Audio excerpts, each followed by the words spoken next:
In one of the most significant narcotics seizures in recent months, a joint team of the Jatrapur Police and the Special Task Force successfully recovered a massive consignment of 911 kilograms of dry cannabis on Wednesday.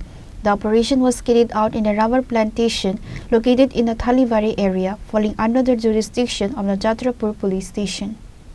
Acting on precise intelligence regarding the storage of a large quantity of contraband, the Jatrapur Police, led by senior officers, teamed up with the STF to conduct a midnight raid. The search focused on a scheduled rubber garden in Thalibari, which has recently been under the radar for illegal activities. Upon a thorough search of the plantation, the security forces uncovered several high-capacity plastic drums and sacks hidden deep within the garden. The contents were identified as high-quality dry cannabis weighing a total of 911 kilograms. The black market value of the seized narcotics is estimated to be in the crores of rupees.